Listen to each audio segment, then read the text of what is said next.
Assalamualaikum warahmatullahi wabarakatuh. Yang terhormat Bapak Sanawi SAGMA selaku dosen mata kuliah Metodologi Studi Islam dan teman-teman saya yang saya banggakan. Baiklah, nama saya Rani Ambarwati dengan NIM 2114200020 kelas 1A Perbankan Syariah. Di sini saya akan menjelaskan atau menerangkan tentang bidang sosial.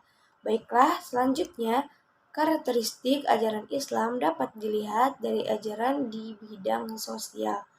Ajaran Islam di bidang sosial ini termasuk yang paling menonjol karena seluruh bidang ajaran Islam sebagaimana telah disebutkan di atas pada akhirnya ditujukan untuk kesejahteraan manusia. Namun, khusus dalam bidang sosial ini, Islam menjunjung tinggi tolong-menolong, saling menasehati tentang hak dan kesabarannya, kesetiakawannya, egaliter atau kesamaan derajat, tenggang rasa, dan kebersamaan. Ukuran ketinggian derajat manusia dalam pandangan Islam bukan ditentukan oleh nenek moyangnya, kebangsaannya, warna kulit, bahasa, jenis kelamin, dan lain sebagainya yang berbau rasialis. Kualitas dan ketinggiannya derajat seseorang ditentukan oleh ketakwaannya yang ditunjukkan oleh prestasi kerjanya yang bermanfaat bagi manusia. Atas dasar ukuran ini, maka dalam Islam semua orang memiliki kesempatan yang sama. Mobilitas vertikal dalam arti yang sesungguhnya ada dalam Islam.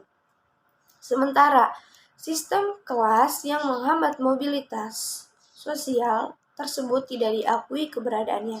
Seseorang berprestasi sesungguhnya pun berasal dari kalangan bawah, tetap dihargai dan dapat meningkat kedudukannya serta mendapat hak-hak sesuai dengan prestasi yang dicapainya.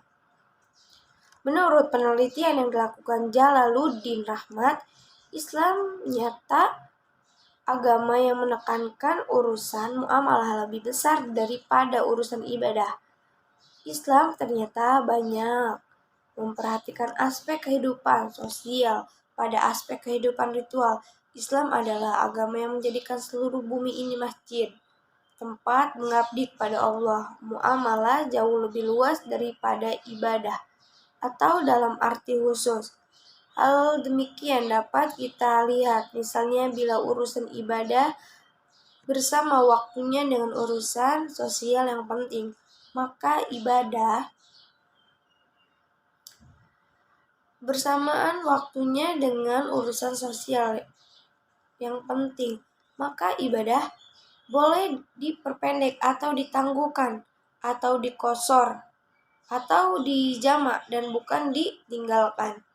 Dalam hadisnya Rasulullah SAW mengingatkan iman supaya memperpendek sholatnya bila di tengah jamaah ada yang sakit, orang lemah, orang tua atau orang yang mempunyai keperluan.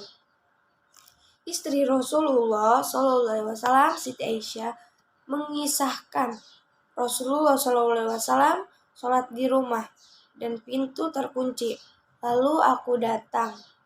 Dalam riwayat lain, aku minta dibukakan pintu. Maka Rasulullah SAW berjalan membuka pintu, kemudian ke tempat sholatnya.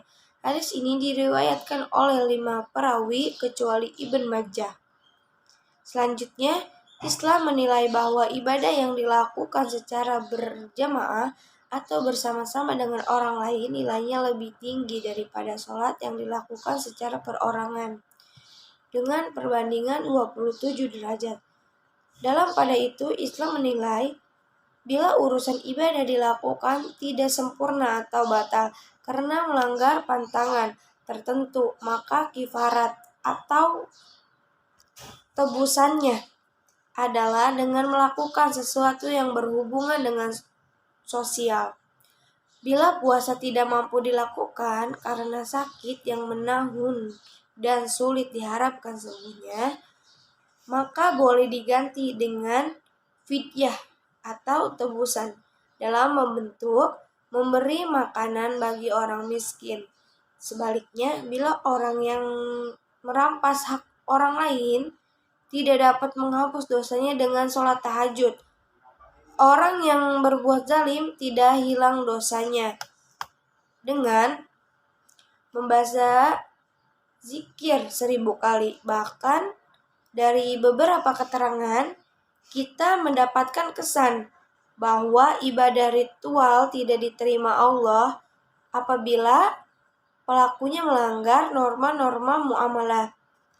Baiklah, itulah penjelasan dari saya tentang bidang sosial.